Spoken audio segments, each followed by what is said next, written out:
Selamat pagi, selamat datang kepada peserta MPLS.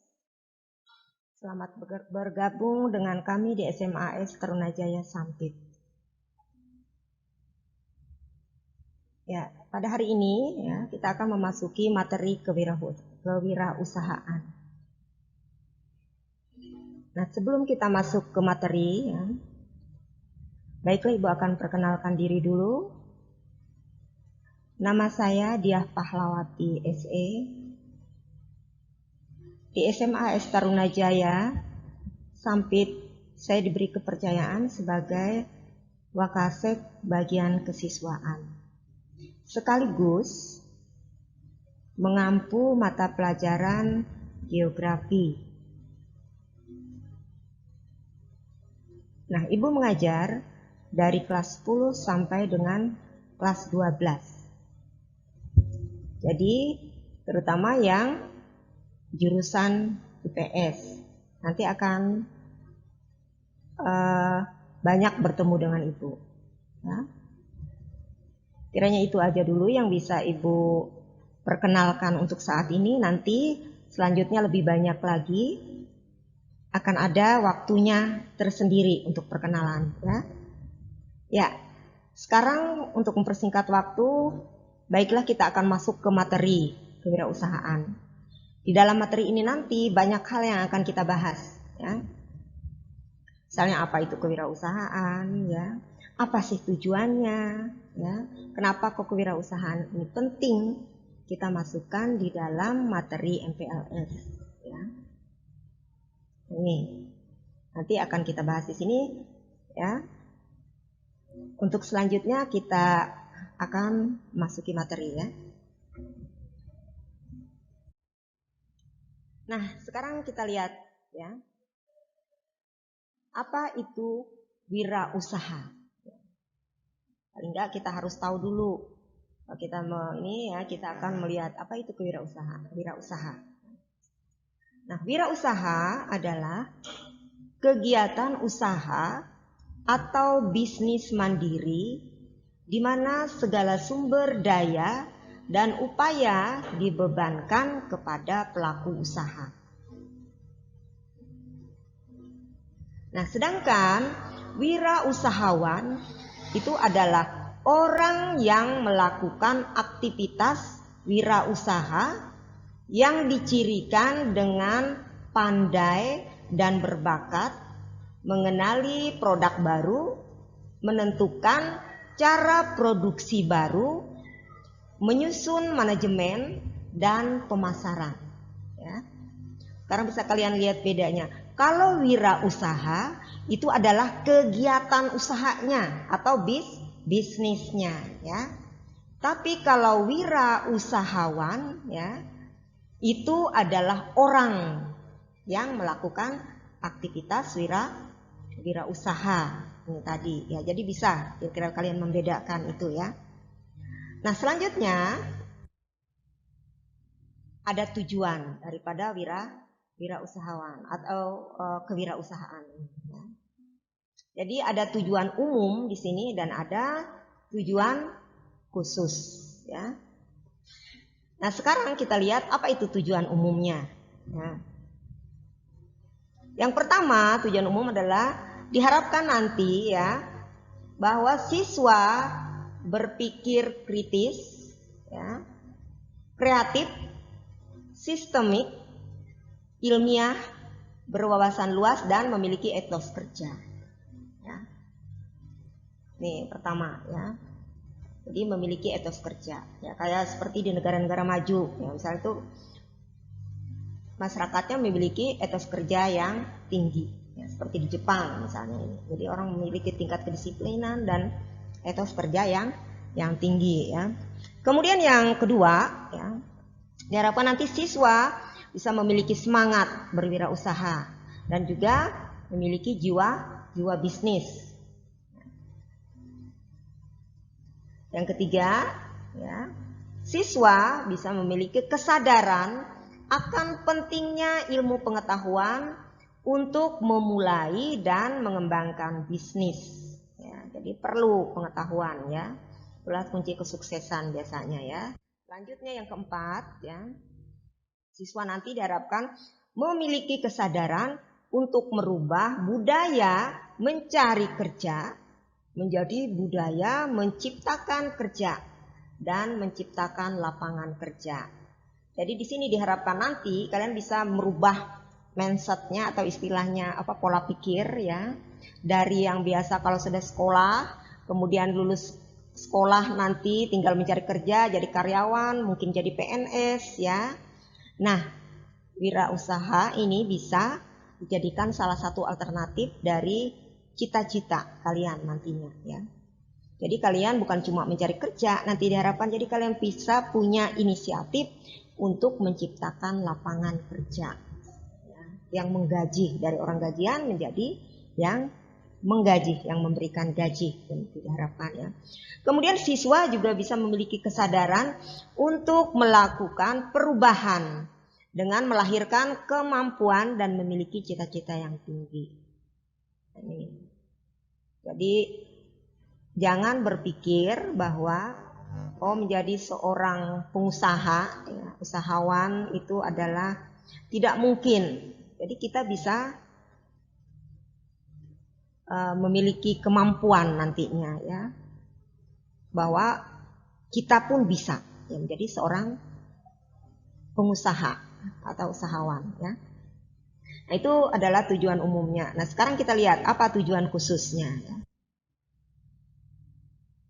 Nah, tujuan khusus ini kewirausahaan. Yang pertama, agar memiliki minat, kemauan dan kemampuan menjadi wirausahawan khususnya. Jadi ada minat. Kalau kita mengenal, maka kita kemudian bisa muncul minatnya ya, keinginan untuk itu ya. Kemudian yang kedua, agar termotivasi untuk mendirikan usaha, terutama usaha kecil dan menengah. Dan juga pemerintah juga sangat mendukung untuk mendirikan suatu usaha kecil dan menengah mungkin dengan pinjaman bank ya dan sebagainya, ini bisa ya, bukan kalau nggak punya modal misalnya. Kemudian yang ketiga, agar memahami teknik untuk mendirikan usaha, cara membaca peluang usaha, dan menjalankan usaha secara profesional. Yang keempat, mampu merancang rencana wirausaha ke depan, yaitu mulai dari sekarang. Jadi mampu merancang rencana wirausaha ke depan mulai dari sekarang. Nah, sebelum itu kita lihat dulu sistem pendidikan kita di Indonesia ini cuma untuk ini ya. Kalau zaman tahun 70-an itu di Amerika Serikat ya, itu ada istilah bahwa pendidikan itu hanya akan melahirkan lulusan yang istilahnya sanglaritis. Sanglaritis itu artinya mereka mempunyai mental buruh ya. Jadi begitu lulus kuliah, cita-citanya cuma ingin menjadi pegawai ya, baik itu pegawai swasta maupun pegawai negeri, dan dianggap kurang mampu dan mau menciptakan lapangan kerja sendiri. Nah, itu di Amerika pada tahun 70-an yang seperti ini ya. Nah, kalau di Indonesia, nah hal-hal yang seperti ini, mental ini masih terjadi sampai sekarang. Nah, itu bisa kita lihat. Nanti kebanyakan kita itu cita-citanya apa? Oh, nanti mau masuk ini, nanti bisa jadi PNS seperti itu. Kemudian paling enggak ya jadi karyawan ya. Ini ya. Seperti itu. Nah, ini jadi perlu juga kita mengubah pola pikir yang seperti ini. Bukan berarti jadi pegawai atau jadi PNS itu buruk, bukan ya. Artinya kita masih bisa berpikir yang lebih tinggi lagi ya. Jadi bukan cuma mengandalkan nanti cari kerjaan, kemudian kalau sudah nggak dapat pekerjaan nganggur. Nah, ini. Jadi kita apalagi kalau punya pendidikan yang tinggi, ya paling tidak kita masih berpikir bukan cuma mencari pekerjaan, tapi bagaimana caranya kita menciptakan pekerjaan atau lapangan pekerjaan. Nah, kalian lihat kasus pengangguran di Indonesia.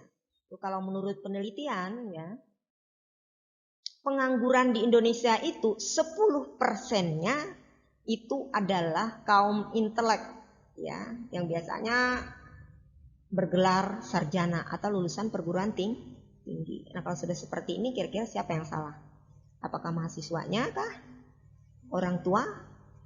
Ataukah pemerintah? Itu bisa kalian pikirkan, nanti kita diskusikan kembali ya. Nah, menurut hasil penelitian, kenapa kasus seperti itu sering terjadi? Itu karena mahasiswa biasanya sulit untuk mau dan memulai wirausaha dengan alasan mereka tidak diajar dan dirangsang berusaha sendiri. Dan kemudian juga biasanya karena lingkungan, budaya masyarakat dan keluarga yang selalu ingin anaknya itu menjadi orang gajian atau pegawai ya. Ini biasanya turun temurun, itu nggak usah jauh-jauh, banyak kita ya, seperti ibu aja ya. Biasanya nanti sekolah, nanti kalau nanti lulus kamu kerja di mana, cari kerja di mana. Jarang kita berpikir untuk apa. Oh ya, nanti kamu kalau sekolah ini nak, kamu bisa menciptakan pekerjaan seperti ini atau mendirikan usaha begini-begini ya. Nah ini lingkungan budaya itu biasanya. Karena kita terlahir mungkin dari lingkungan pegawai misalnya ya, seperti ibu ya, lingkungan ibu biasanya pegawai ya, kalau orang Dayak itu banyak PNS ya, seperti itu. Jadi kurang familiar dengan swasta ya. Jadi kadang-kadang orang tua juga bangga kalau anaknya sudah keterima sebagai pegawai negeri seperti itu. Jadi bisa jadi salah satu arti. Jadi tidak berarti syukur bisa jadi pegawai itu puji Tuhan ya. Tapi seandainya tidak pun kita harus bisa berpikir, artinya bisa mencari alternatif lain ya. Kemudian para orang tua kebanyakan tidak memiliki pengalaman dan pengetahuan berusaha. Kalau orang tuanya punya pengalaman, biasanya tinggal meneruskan, gampang ya. Nah ini menurut Insinyur Ciputra, ini di Kompas ya, harian Kompas.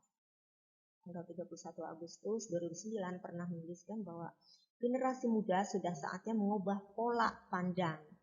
Jangan hanya berpikir menjadi pegawai setelah lulus dari lembaga pendidikan tinggi, apalagi pegawai negeri. Jadi berusaha perlu dipikirkan sebagai pilihan nih, dapat Insinyur Ciputra. Jadi menurut Insinyur Ciputra ya,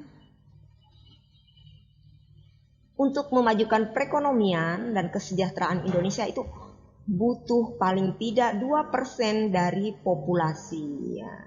Jadi kita masih jauh sekali. Misalnya dibutuhkan 4 juta wirausaha. Itu yang ada di Indonesia saat ini hanya ada 400.000. Jadi 0,18% saja ya.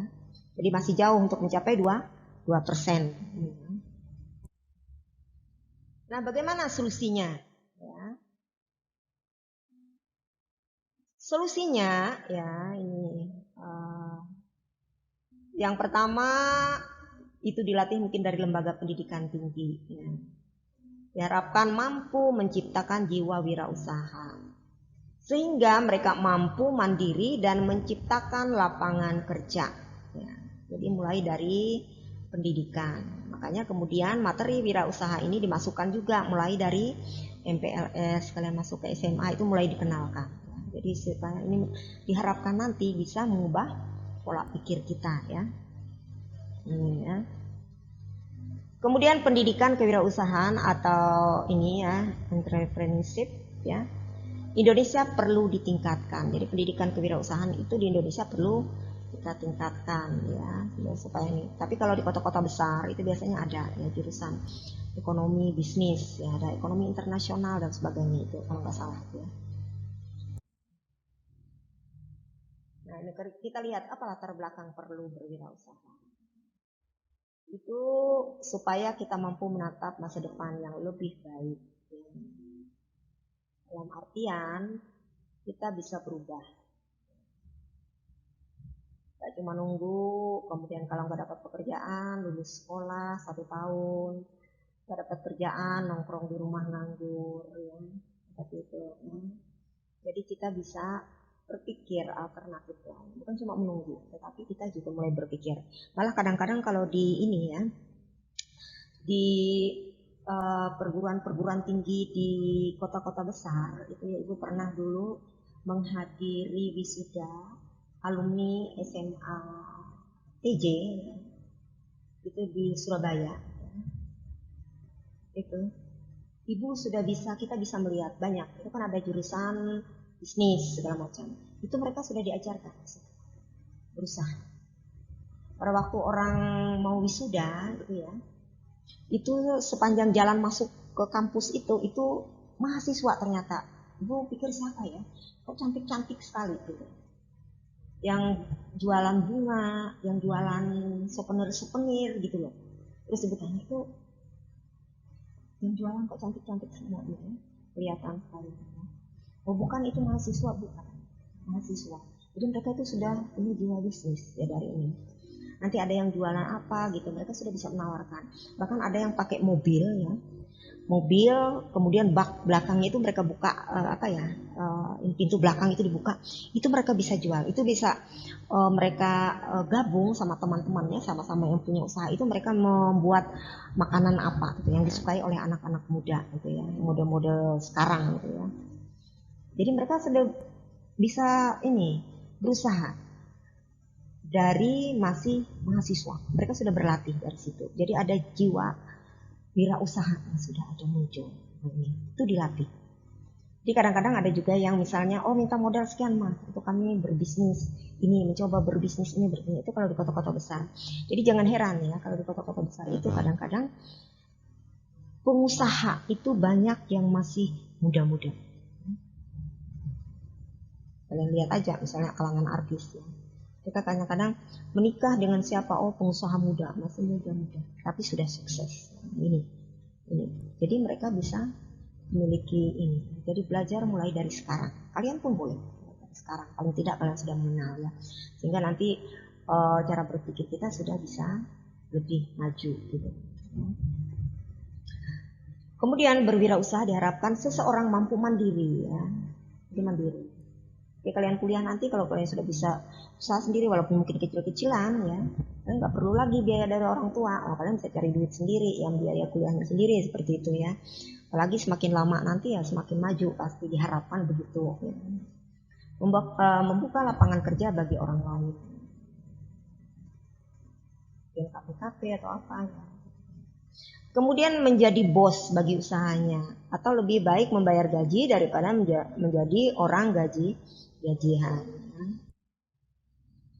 Nah, mengubah pola pikir tadi, seperti Ibu katakan, mengubah pola pikir baik mental maupun motivasi orang tua, dosen dan mahasiswa, agar kelak anak-anak dibiasakan untuk menciptakan lapangan pekerjaan daripada mencari pekerjaan.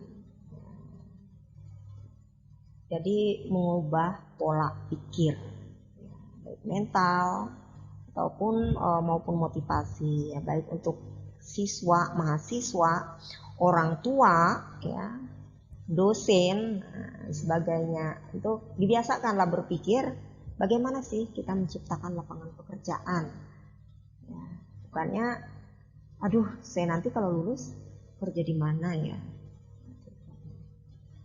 Jadi mengubah pola pikir. Nah, dalam melakukan usaha biasanya pasti ada kendala. Apalagi kalau seseorang itu baru mau memulai usaha ya. Biasanya pasti ada kendala-kendala ya, baik dari luar maupun dari dalam diri kita sendiri ya. Biasanya pasti ada ketakutan, ada rasa takut, was-was ya, karena kita belum terbiasa.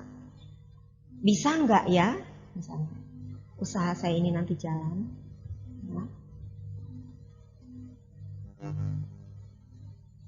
Ataukah jangan-jangan nanti malah rugi atau bangkrut ya. Ada perasaan takut pasti itu dari dalam diri kita sendiri ya, apalagi kalau baru memulai usaha ya. Kemudian biasanya merasa tidak memiliki masa depan yang pasti jika berwirausaha. Ini kalau pikiran orang yang hanya memikirkan nanti saya akan menjadi seorang pegawai, apalagi PNS itu kan pasti ada apa? Kalau kita sudah tua ada masa pensiun, kemudian nanti kan mendapatkan uang pensiun, ya. Karena itu orang kadang-kadang berpikir, nanti kalau saya jadi pegawai negeri, saya kalau sudah tua kan pasti masih terjamin. Walaupun saya sudah tidak kerja, suatu ketika nanti saya sakit-sakitan, gaji kan tetap ada jalan. Gaji pensiun itu mungkin perasaan was-was ini.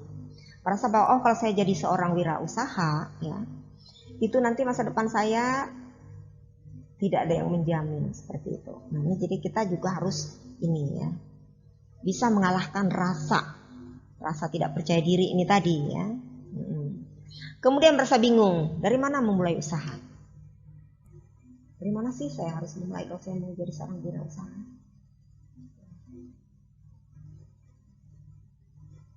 Nih, itu membuat orang bingung.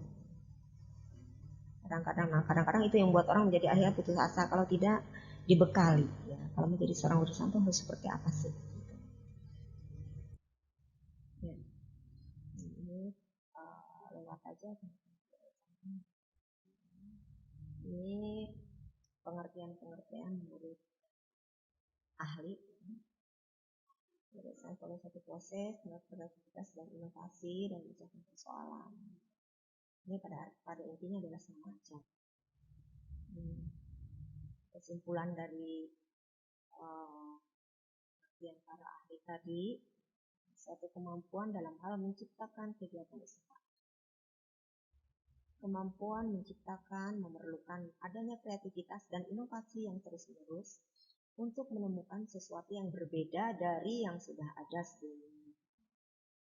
Kreativitas dan inovasi tersebut pada akhirnya mampu memberikan kontribusi bagi masyarakat banyak. Ini kesimpulan dari pendapat tentang kewirausahaan.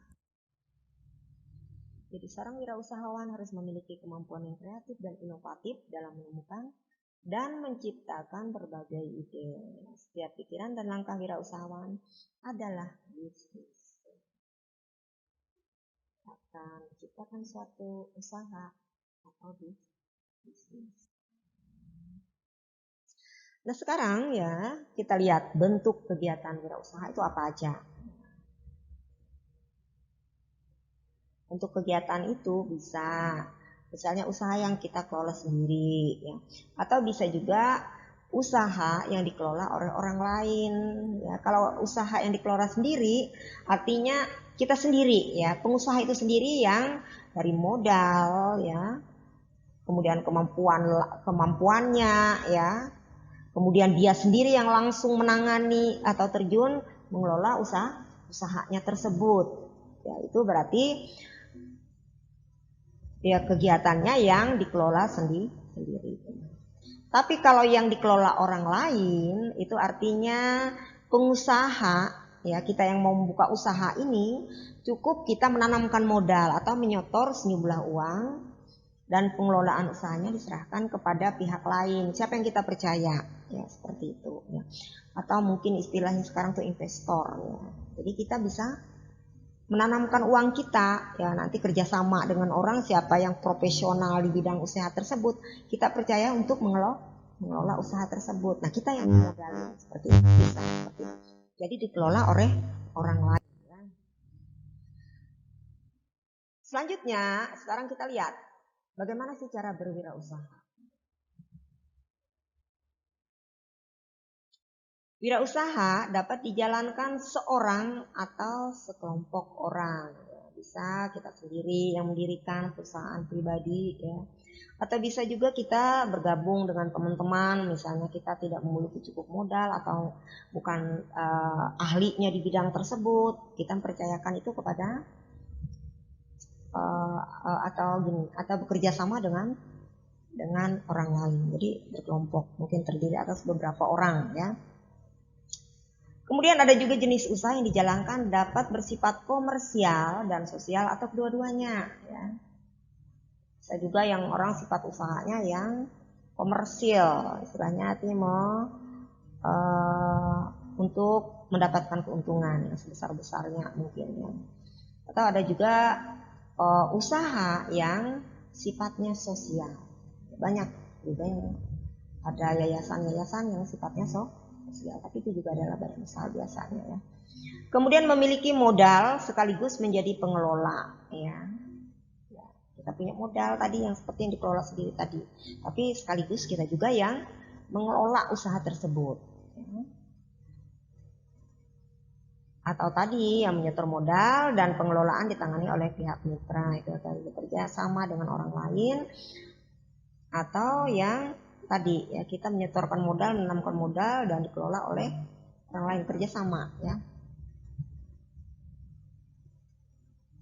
Kemudian dalam bentuk saham sebagai bukti kepemilikan. Jadi kita menanamkan saham boleh. Beberapa orang nanti sahammu berapa persen, saya tanamkan berapa persen. Punya siapa lagi itu berapa persen misalnya. Seperti itu, berupa saham. Nah dalam berwirausaha itu ternyata juga apa? Tidak sembarangan ya. Tidak sembarangan. Tetapi sama dengan pergaulan kita ya di dalam hidup bermasyarakat dan sebagainya juga ada etika ya. Etika berwirausaha. Nah, kegiatan wirausaha haruslah dilakukan dengan etika atau norma-norma ya yang berlaku di masyarakat bisnis. Ada norma-norma, ada aturan. Kemudian biasanya etika ya, itu digunakan agar para pengusaha tidak melanggar aturan yang telah ditetapkan dan usahanya dijalankan dengan memperoleh simpati dari berbagai pihak. Ya. Jadi norma-norma atau etika itu gunanya yaitu supaya apa? Tidak terjadi pelanggaran. Jadi ada aturan mainnya juga ya dalam berusaha ya. Jadi kita tidak boleh sembarangan. Makanya kadang-kadang orang melakukan kerjasama harus datang ke notaris dulu ya, melakukan perjanjian dulu apa sih yang disepakati bersama ya, sehingga nanti kalau salah satu misalnya melanggar, makanya kadang-kadang ada kalian dengar ya orang ya bekerja sama kemudian akhirnya ada yang dituntut misalnya ini melakukan pelanggaran, penipuan, atau ada juga yang dituduh sebagai apa? Melakukan penggelapan. Nah, seperti itu. Nah, ini jadi itu artinya ya pengusaha tersebut melanggar aturan yang telah ditetapkan bersama. Jadi ada etika di dalam melakukan usaha.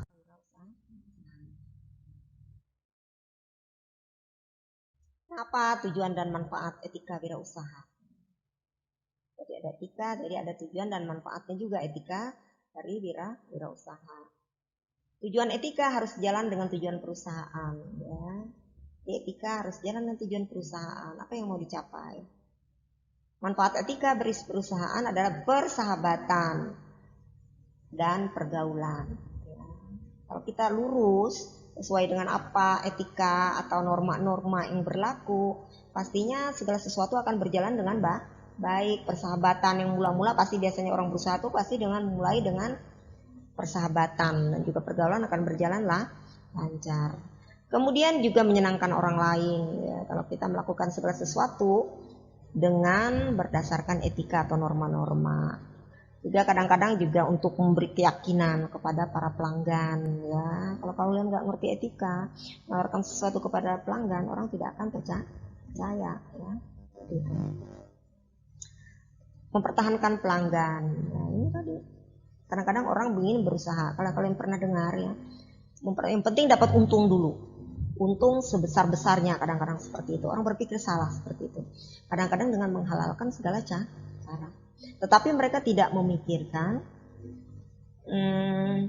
kelangsungan usahanya ke depan.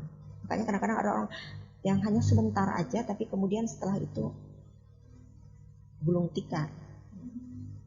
Tadi karena apa? Tidak mempertahankan pelanggan. Karena pelanggan itu mereka harus bisa mempercayai kita. Ya.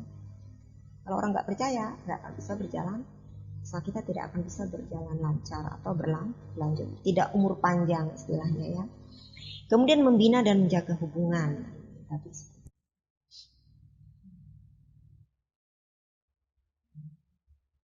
Nah sekarang ya kita lihat bagaimana sih sikap dan perilaku wirausaha. Yang pertama itu seorang wirausaha itu harus jujur dalam bertindak dan bersikap. Jujur. Nomor 1. Kemudian juga rajin. disiplin ya, dan tidak malas. Jangan dikira seorang pengusaha itu kerjaannya cuma makan tidur ya. Tapi orang itu harus rajin. Apalagi kalau baru memulai ya, istilahnya belum berjalan dengan lancar. Ya, tidak malas, disiplin ya, ramah ya, murah senyum, pandai bergaul, nah, ini, ramah tamah ya. Ini kalau orang yang nggak paham ya, kadang-kadang orang itu, kalian pernah nggak ya, misalnya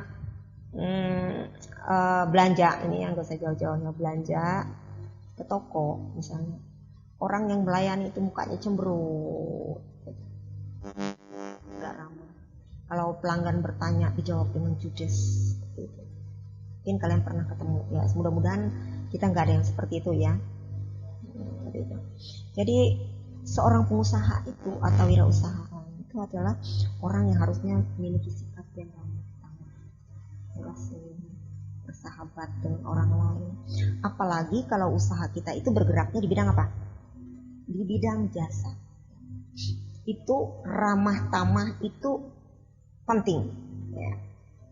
Kemudian fleksibel dan suka menolong pelanggan, tapi tidak terlalu kaku ya.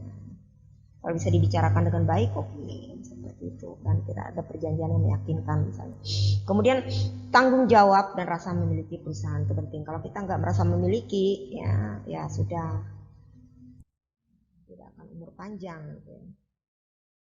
Nah, kalian lihat bagaimana sih ciri wirausaha yang berhasil? Apa cirinya? Yang pertama, pasti itu memiliki visi dan misi yang jelas. Kita memiliki impian, oh saya mau membuat ini. Dan kemudian kita juga harus tahu jelas bagaimana sih cara saya mencapai impian saya itu, atau bagaimana cara saya supaya impian saya itu bisa terwujud. Jadi ada visi dan juga ada misi yang jelas. Inisiatif dan selalu proaktif. Ya, punya inisiatif, kreatif tadi ya. Inisiatif, selalu proaktif. Ya, jangan cuma menunggu ya. Orientasi pada prestasi, apa yang mau kita capai ya. Ini orientasinya. Kemudian juga berani mengambil risiko. Jangan selalu takut, kalau begini nanti seandainya begini, nanti begini. Setelah ini nanti saya takut. Kita tidak akan pernah berani untuk memulai ya. Kalau kita selalu takut. Jadi, tapi kita juga harus berusaha, jangan lupa ya, bagaimana caranya meminimalisasi risiko ya. Kemudian juga kerja keras, bertanggung jawab terhadap segala aktivitas yang dijalankan, komitmen pada berbagai pihak ya. Kalian cukup dipahami, mengembangkan dan memelihara hubungan baik dengan berbagai pihak, mengembangkan dan memelihara hubungan baik dengan berbagai pihak ya. Itu artinya memelihara kepercayaan. Nah, bagaimana caranya mendirikan usaha? Yang pertama pasti kita harus menetapkan dulu jenis usaha yang mau kita jalankan. Apa sih? Saya ini mau berusaha di bidang apa? Ya. Jadi harus kita tetapkan dulu, harus jelas. Ya. Menetapkan visi dan misi usaha. Ya. Saya mau nanti mendirikan ini nanti dengan impian nanti bisa begini, bisa begini, bisa begini. Terus saya akan memulai, misalnya mulai dari mana seperti itu nanti misinya usahanya ya. Kemudian survei ya, perlu survei. Artinya kita terjun dulu ke lapangan ya, mengamati. Oh lihat, oh kalau saya usaha di sini kayaknya melihat peluang. Kemungkinan kalau saya di sini mendirikan perusahaan ini nantinya kira-kira bagaimana? Kita perlu survei. Kapan perlu nanti misalnya wawancara mungkin dengan orang-orang sekitarnya bisa juga ya, untuk bahan survei kita ya. Kemudian usaha juga pasti yang itu juga adalah perlunya adanya modal. Ada modal. Dan terakhir menentukan lokasi. Di mana sih lokasi yang strategis ya. Misalnya usaha saya bergerak di bidang perikanan misalnya. Oh, mau mendirikan pabrik pengalengan ikan misalnya. Saya harus menentukan lokasi. Gimana kira-kira lokasi yang paling pas atau strategis ya. Dan kita juga untuk menentukan lokasi biasanya juga kita harus memperhitungkan sekali ya bahan baku, kemudian bagaimana proses nanti bisa sampai ke pasar. Dilihat juga faktor risiko, biasanya seperti itu ya. Misalnya perusahaan itu ya risiko mengangkut bahan mentahnya atau bahan bakunya itu lebih tinggi daripada ke pasarnya nanti pemasarannya ya. Ya kalau menentukan lokasi biasanya ya lebih baik orang mendekati lokasi bahan baku. Tapi kalau misalnya usaha yang kalian jalani itu membutuhkan cepat sampai ke ke pasar ya, ke pembeli, ya sebaiknya harus dekat ke pasar. Karena apa? Biasanya bahan produksinya ini biasanya lebih cepat rusak, misalnya risikonya ya. Itu harus cepat sampai ke pembeli ya atau ke pasar ya. Jadi harus lokasinya mendekati pasar seperti itu. Ini hanya untuk ini aja gambaran ya. Untuk penentuan lokasi industri. Nah, kemudian ada beberapa cara memulai usaha. Misalnya satu dengan mendirikan usaha baru bisa ya. Oh kita benar-benar dari nol mau bikin usaha yang seperti apa. Ya. Itu namanya mendirikan usaha yang benar-benar baru dan yang memang betul-betul perlu dipertimbangkan betul-betul matang, kita pelajari ya, kita survei lokasinya gimana dan sebagainya, itu perlu sekali ya. Kemudian membeli perusahaan. Nah ini kalau membeli perusahaan lebih gampang karena apa, biasanya itu perusahaan itu sudah jalan tapi kemudian dijual ya. Nah, itu kemudian kita ambil alih, misalnya membeli perusahaan tersebut. Ini biasanya kita cuma melanjutkan, paling-paling mungkin kalau ada masalah-masalah kita hanya memperbaiki di mana sih terdapat masalah-masalah itu ya. Itu yang harus diperbaiki, misal seperti itu ya. Ini lebih ini. Kemudian bisa juga dengan kerjasama manajemen dengan sistem waralaba ya. Itu kita memakai nama dan manajemen perusahaan lain ya, kita pinjam istilahnya. Atau ya pinjam itu istilahnya kan kita pasti ada timbal baliknya ya. Kita pakai perusahaan ini, misalnya orang kita mau kontraktor nggak punya CV, kita pinjam seperti itu ya, bisa ya. Nah sekarang kalian lihat bidangnya ya, jenis bidang usaha itu apa aja. Itu banyak sekali sebetulnya, apalagi sekarang ini ya. Bidang-bidang usaha itu semakin berkembang pesat ya. Kalau ini yang dulu aja misalnya mungkin ada yang bergerak ke bidang jasa, kayak misalnya mungkin travel ya, atau perbankan ya, itu masuk yang bidang jasa. Ada sektor industri yang memproduksi barang ya, berupa barang ya. Ada juga sektor tambang ya, kayak sekarang kalau di Kalimantan juga banyak tambang-tambang ya, kayak tambang batu bara ya, tambang emas ya.